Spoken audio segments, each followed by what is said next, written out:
What if the person you loved never truly died, but returned years later as something changed, something not entirely human?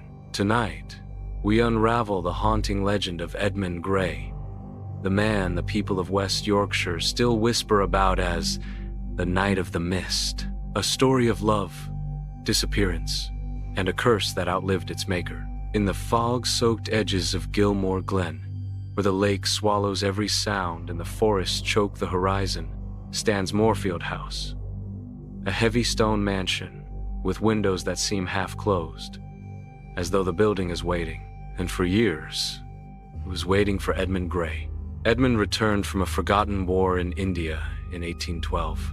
Not a scratch on him, yet his eyes looked like extinguished embers, as if something inside him had burned away, leaving only smoke. Soldiers feared his silence more than bullets.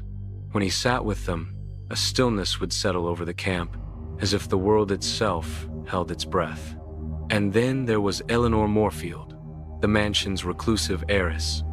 She rarely spoke, rarely smiled, and was rumored to hear music in the woods that no one else could. Their bond wasn't built on words or gestures. Their courtship unfolded in shared silences by the lake at dusk, two figures moving as though guided by something unseen. Their engagement stunned the town, but on the night the announcement was to be made, Edmund disappeared. His bed was neatly made, his horse gone, and his cloak abandoned near the lake. No note, no signs of struggle, nothing. After months of searching, the town declared him dead. But Eleanor never accepted it. She withdrew into Moorfield House, lighting a candle at the doorstep whenever the fog drifted in. She never wore black. She never cried. She simply waited. 30 long years passed. And then, one winter night in 1847, someone knocked on the door. The knock was slow, hesitant, almost deliberate.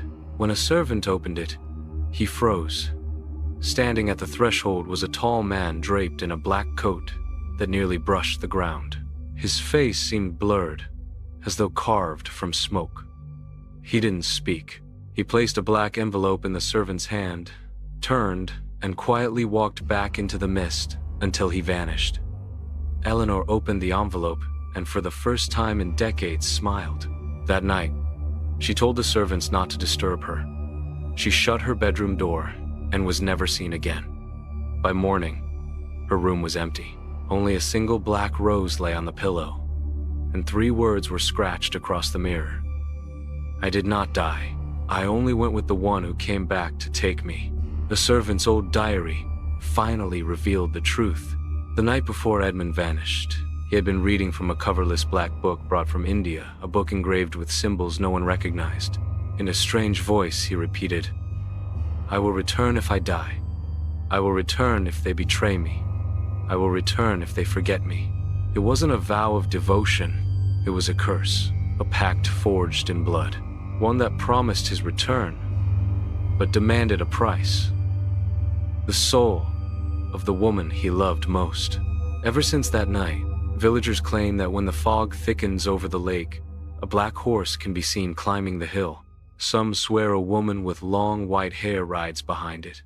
And guarding Moorfield House, as always, sits Basil the unmoving black cat, a silent sentinel between two worlds.